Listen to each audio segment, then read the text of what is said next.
शताब्दी की शुरुआत में एक संत हुए यूरोप में जिनका नाम था वैलेंटाइन।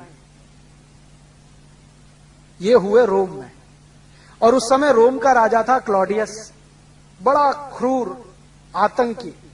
उसकी क्रूरता और आतंक के किस्से यूरोप के इतिहास में भरे पड़े। तो क्लॉडियस जो है कहता है कि भाई हम तो महान यूरोपियन परंपरा के वाहक हैं, जिसमें स्त्री को तो रखेल बना के ही रखा जा सकता है, पत्नी का दर्जा उसको देना मूर्खता है। उसी क्लॉडियस के राज्य में ये वैलेंटाइन हो गए, जो गांव गांव घूम घूम के कहते थे कि भाई शादी करो, शादी करके रहो और एक पत्नी के साथ रहो।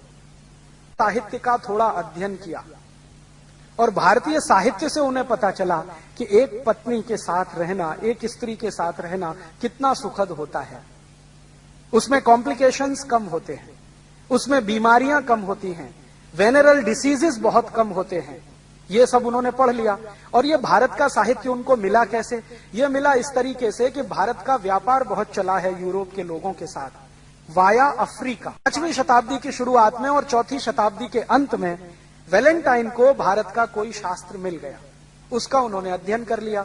अध्ययन करके पता चला कि भारत की परिवार व्यवस्था कुछ इस तरह की है, तो उन्होंने भरपूर प्रचार किया पूरे रोम में घूम घूम कर कि शादी करो, शादी के बाद रहो।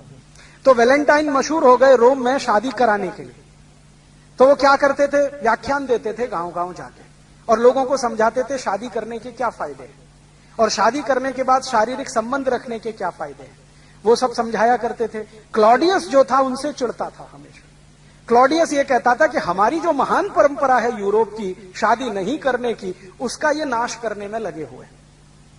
बहुत ज्यादा गुस्सा जब आया क्लॉडियस को, तो क्लॉडियस ने क्या किया? वैलेंटाइन को फांसी पर चढ़ाने का आदेश दे दिया। राजा जो होता था वो कोई भी आदेश दे सकता था, राजा के मुंह से निकले हुए शब्द ही कानून माने जाते थे। तो क्लॉडियस ने वैलेंटाइन को फांसी पर चढ़ाने का आदेश दे दिया और 14 फरवरी सन 498 को वैलेंटाइन को फांसी पर चढ़ा दिया गया। अब हुआ क्या कि जिन लोगों की शादियां कराई थी वैलेंटाइन ने, वो सब दुखी हो गए और वो सब इकट्ठे हुए। और यूरोप में आपको शायद मालूम है या नहीं, सन 1950 तक फांसी देने की परंपरा खुले मैदान में होती थी। दंड जो है ना, फांसी जैसा, वो सबके सामने दिया जाता था। तो क्लॉडियस ने जानबूझकर क्या किया कि जिनकी शादियां करा दी थी वैलेंटाइन ने, वैलेंटाइन वैसे चर्च में पादरी थे, तो वो क्या करते थे? चर्च में लाके शादियां कराते थे बच्चों की। तो जिनकी शादियां कराई थी क्लॉडियस ने उन सबको इकट्ठा करके उनके सामने क्लॉडियस के अधिकारियों ने वैलेंटाइन को फांसी पे चढ़ा दिया। तो उनके जो चेले चपाटे थे वैलेंटाइन के, वो सब बहुत दुखी हुए। तो उनके दुखद याद में 14 फरवरी 498 से उन्होंने वैलेंटाइन डे मनाना शुरू कर दिया। तो उस दिन से यूरोप में वैलेंटाइन डे मनाया जाता है।